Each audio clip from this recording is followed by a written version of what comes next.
Assalamualaikum warahmatullahi wabarakatuh. Apa kabar anak-anak?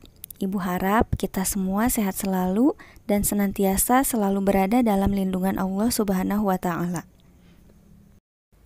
Kembali lagi bersama Ibu Enda Sri Wulandari dalam mata pelajaran Praktikum Akuntansi Lembaga atau Instansi Pemerintah, kelas 12 Akuntansi. Di pertemuan kali ini kita masih akan membahas tentang pengelolaan keuangan pemerintah desa, yaitu tentang pembiayaan dan dokumen transaksi. Baiklah, kita mulai, silahkan disimak baik-baik.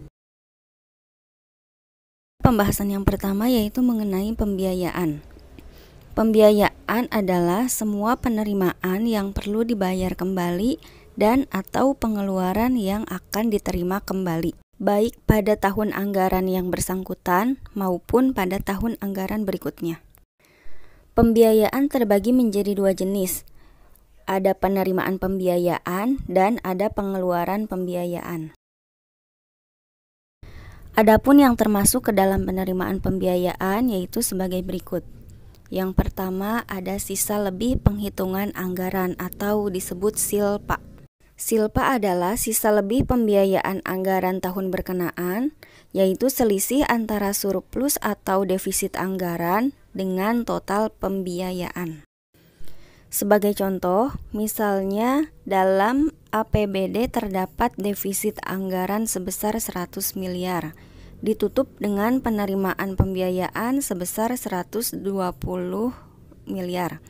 Maka silpanya adalah sebesar 20 miliar atau selisih lebih. Kemudian ada penerimaan pembiayaan dari pencairan dana cadangan, yaitu menganggarkan pencairan dana cadangan dari rekening dana cadangan ke rekening kas desa dalam tahun anggaran berkenaan. Dan penerimaan pembiayaan yang terakhir yaitu dari hasil penjualan kekayaan desa yang dipisahkan. Selanjutnya ada pengeluaran pembiayaan.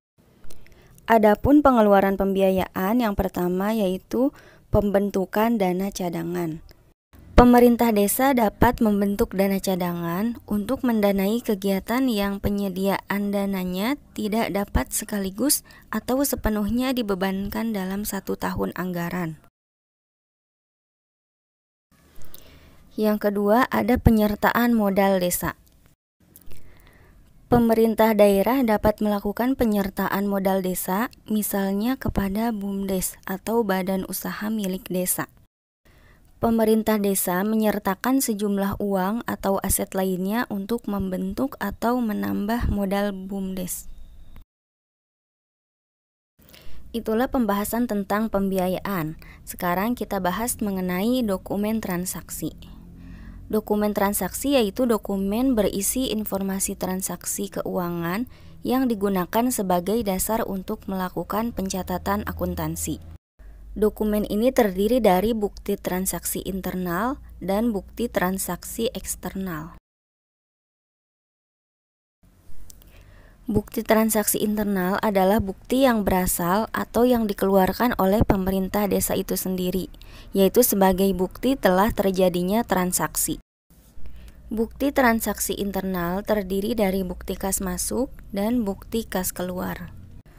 Bukti kas masuk merupakan bukti transaksi yang mencatat bahwa pemerintah desa menerima sejumlah uang.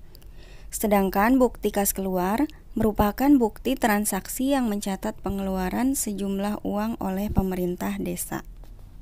Kemudian ada bukti transaksi eksternal, yaitu bukti yang berasal dan dibuat oleh pihak luar akibat transaksi yang terjadi. Contohnya seperti surat tagihan, kwitansi, faktur, cek, biljet giro, dan rekening koran.